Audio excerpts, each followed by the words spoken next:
চাঁদপুরে মেঘনা নদীতে কার্গো জাহাজে নৃশংসভাবে হত্যার শিকার ৭ শ্রমিকের মরদেহ ময়নাতদন্তের জন্য চাঁদপুর সদর হাসপাতালের মর্গে নেওয়া হয়েছে। আজই ময়নাতদন্ত শেষে নিহতের স্বজনদের কাছে মরদেহ হস্তান্তর করা হবে। এর আগে সকাল থেকেই নিহত কয়েকজনের স্বজনরা হাসপাতালে আসেন। তাদের দাবি এটি পূর্ব পরিকল্পিত হত্যাকাণ্ড। তারা এই হত্যাকাণ্ডের বিচারের দাবি জানান। সোমবার বিকেলে চাঁদপুর সদর উপজেলার মেঘনা নদীর মাঝের চর এলাকায় নোঙর করা এমভি আল বাকেরা কার্গো জাহাজ থেকে ৫ জনের মরদেহ উদ্ধার করা হয়।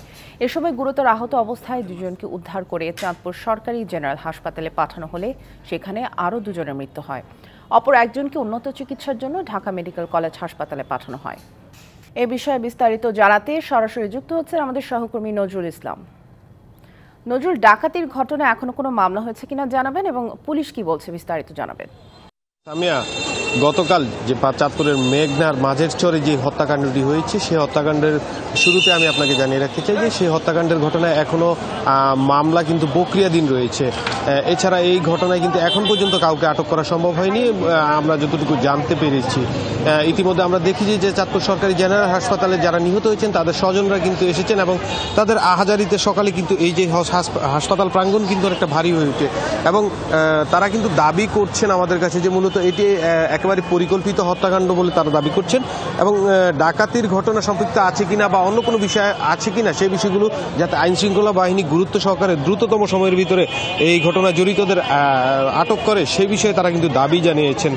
আর আমি যদি বলি যে এই যে হত্যাকাণ্ড হয়েছে সেই হত্যাকাণ্ডটির বিষয়ে কিন্তু যে জাহাজটি ছিল সেটি একটি সারবাহী জাহাজ এবং সেটি চট্টগ্রাম থেকে সিরাজগঞ্জ যাচ্ছিল। প্রতিমধ্যে কিন্তু চাঁদপুরে এই এলাকায় নোঙর করা হয় এবং প্রত্যেকটি যে মরদেহ সেটি কিন্তু আলাদা আলাদা কামরায় কিন্তু জাহাজের আলাদা আলাদা কামরায় কিন্তু পাওয়া যায় এবং তাদের শরীরে কিন্তু বিভিন্ন স্থানে জখম ছিল এবং তাদেরকে দেশীয় অস্ত্র দিয়ে ধারালো অস্ত্র দিয়ে আঘাত করে তাদেরকে হত্যা করা হয়।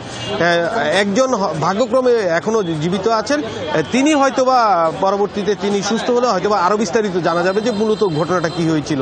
আরেকটি বিষয় জানা রাখতে যে চাঁদপুর এই যে ঘটনা এই ঘটনায় কিন্তু যে নৌযান শ্রমিক রয়েছেন যারা তারা কিন্তু এর তীব্র নিন্দা এবং প্রতিবাদ জানাচ্ছেন এবং এই ঘটনা যারা জড়িত তাদেরকে আটকের উদ্দেশ্যে তারা কিন্তু ইতিমধ্যে বিক্ষোভ কর্মসূচি করার কথা রয়েছে এবং যদি তাদেরকে আটক না করা যায় তাহলে তারা হয়তো বৃহত্তর কর্মসূচি দিবেন বলে আমাদেরকে জানিয়েছেন।